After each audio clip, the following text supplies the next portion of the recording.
విధాత media ప్రేక్షకులకి నమస్కారం. 2026, 2027 పరాభవ నామ సంవత్సర ఫలితాలు వృశ్చిక రాశి వాళ్ళకి ఎలా ఉండబోతున్నాయి ఈ వీడియోలో చూద్దాం. వృశ్చిక రాశి అనగానే విశాఖ 4వ పాదం, అనురాధ 4 పాదాలు, జ్యేష్ఠ 4 పాదాలు ఈ రాశి వారిగా పరిగణించబడతారు.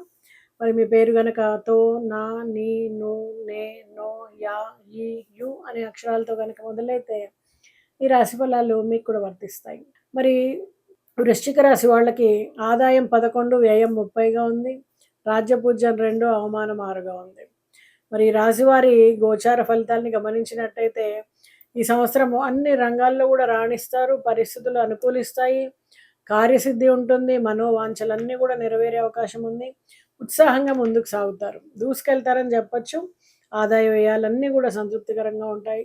పెద్ద మొత్తం పొదుపు చేయగలుగుతారు. దంపతులకు కొత్త ఆలోచనలు స్ఫురించే అవకాశం ఉంటుంది. స్థిరాస్తి కొనుగోలు దిశగా ప్రయత్నాలు సాగిస్తారు. బ్యాంకు రుణాలు, ఇతరత్ర ధనం అందుతుంది. గృహంలో శుభకార్యాలు జరిగేటువంటి సూచనలు ఎక్కువగా ఉన్నాయి. దూరపు బంధువులు మరీ దగ్గరవుతారు. తరచుగా బంధుమిత్రులతో కాలక్షేపం చేస్తారు. అవివాహితులకు శుభయోగం ఉంటుంది. లావాదేవీలు చురుగ్గా సాగుతాయి. కొన్ని సమస్యల నుంచి బయటపడతారు.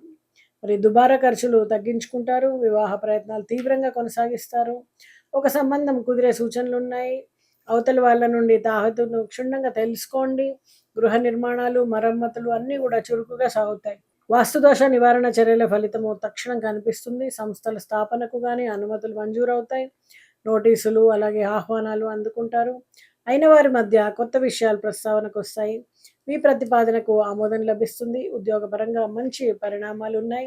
మీ సమర్థత అధికారులను ఆకట్టుకుంటుంది. నగదు బహుమతి, పదోన్నతి వంటి పురస్కారాలని అందుకునే అవకాశం ఉంటుంది. సర్కిల్లో మీకు చక్కటి గుర్తింపు లభిస్తుంది. అధికారుల అండదండలు మీకు లభిస్తాయి. ఉపాధ్యాయులకు అదనపు బాధ్యతలు, కోరుకున్న చోటికి స్థానచలనం. ప్రైవేట్ ఉద్యోగస్తులకు ప్రోత్సాహకరమైనటువంటి అవకాశాలు ఉన్నాయి. కొత్త ఉపాధి పథకాలు చేపడతారు. వ్యవసాయ తోటల రంగాల వాళ్ళకి ఈ సంవత్సరం చాలా బాగుంటుంది. పంటల దిగుబడి, మద్దతు ధర సంతృప్తినిస్తాయి. ప్రధానంగా అరటి, చెరకు, మొక్కజొన్న, పత్తి రైతులకు ఆదాయ అభివృద్ధి బాగుంటుంది. పంట అమ్ముకునే సమయంలో దళారులను ఆశ్రయించకండి. పారిశ్రామిక రంగాల వాళ్ళకి ప్రభుత్వ పరంగా ప్రోత్సాహకాలు ఉంటాయి. చిన్న తరహా పరిశ్రమల వాళ్ళకి అభివృద్ధి ఉంటుంది. మీ పరిశ్రమల్లో పలువురికి ఉద్యోగ అవకాశాలు కల్పిస్తారు. విద్యార్థుల్లో ఏకాగ్రత నెలకొంటుంది. పట్టుదలతో చదివి మంచి ఫలితాలు సాధిస్తారు. పోటీ పరీక్షల్లో మంచి ర్యాంకులు సాధించగలుగుతారు. విదేశాల్లో ఉన్నత విద్యా అవకాశాలు మీకు లభిస్తాయి. సమయానికి మీకు వీసా లభించడము, అడ్మిషన్స్ లభించడం జరుగుతుంది. టీవీ, చిత్ర పరిశ్రమలు అలా ఇతర కళారంగాల వాళ్లకు చక్కటి విజయావకాశాలు ఉంటాయి. వీరికి అన్ని విధాలా కూడా చాలా ప్రోత్సాహకరంగా ఉంటుంది. విజయాలు, అవకాశాలను సొంతం చేసుకుంటారు. ఈ రాశి స్త్రీలకు మిశ్రమ ఫలితాలు గోచరిస్తున్నాయి. వీరి పేరిట ఆస్తులు సమకూరుతాయి. అందరిలోనూ ధైర్యంగా మీరు ముందుకు పోగలుగుతారు. మీ ఆగ్రహావేశాలను అదుపులో ఉంచుకోండి. కొంతమంది మీ వ్యాఖ్యలను తప్పుపట్టే అవకాశం ఉంటుంది. మీ శ్రీవారి బంధువర్గాలతో విభేదాలు తలెత్తుతాయి. తరచూ వేడుకలు, శుభకార్యాల్లో పాల్గొంటారు. వీళ్ళకి ఉన్నత విద్య, ఉద్యోగ అవకాశాలన్నీ కూడా లభిస్తాయి. ప్రతి ప్రయత్నానికి కూడా మీ శ్రీవారు, సోదరులు అందరూ కూడా మిమ్మల్ని ప్రోత్సహిస్తారు. అయితే వీళ్ళ పేరిట పరిశ్రమలు, సంస్థల స్థాపనకు ఈ సమయం చాలా అనుకూలంగా ఉంది. ఈ రాశి వాళ్ళకి విదేశీ సందర్శనలకు పాస్పోర్టు, వీసాలు మంజూరవుతాయి. ధార్మిక, యోగా వంటి వాటి పట్ల ఆసక్తి కనబరుస్తారు. ఆధ్యాత్మిక సంస్థలకు విరాళాలు అందిస్తారు. ఈ రాశి వారికి ఈ సంవత్సరం శుభదాయకంగా ఉంటుంది.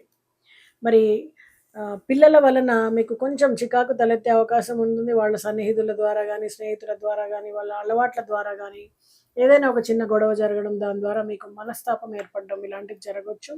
కాబట్టి పిల్లలు ఏం చేస్తున్నారు, ఎవరితో మాట్లాడుతున్నారు, ఇవన్నీ కూడా కాస్త గమనించుకోండి. అలాగే ఆరోగ్యం పట్ల కూడా ప్రత్యేకంగా శ్రద్ధ కనపరచండి. ఏదైనా పెద్ద ఇబ్బంది రావడానికి ముందే మీరు తగు జాగ్రత్తలు తీసుకుంటే అది సర్జరీ వరకు వెళ్లకుండా ఇబ్బంది పడకుండా ఉంటుంది. అలాగే వేరే వాళ్ళకి మాట ఇచ్చేటప్పుడు మాత్రం కొంచెం ఆచితూచి వ్యవహరించండి.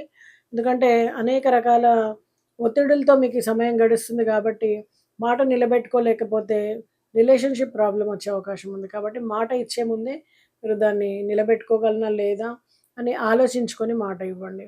అలాగే గురువుల్ని సందర్శించి వాళ్ళకి ఇష్టమైన పనిని చేయండి. అలాగే దేవాలయంలో కొంచెం సర్వీస్ చేయండి. అక్కడ క్లీనింగ్ చేయడం కానీ, ఏదైనా ప్రసాదం వడ్డించడం కానీ, పూలు కట్టడం ఇలాంటివి ఏదో ఒక కొంచెం మీ సర్వీస్ ఇవ్వండి గుడికి. అలాగే కుక్కకి బిస్కెట్లు కానీ లేదా ఏదైనా ఆహారం ఇవ్వడం చేయండి. దక్షిణామూర్తిని మనస్ఫూర్తిగా నమస్కరించండి. మీకు చక్కటి ఫలితాలు ఉంటాయి. శుభం.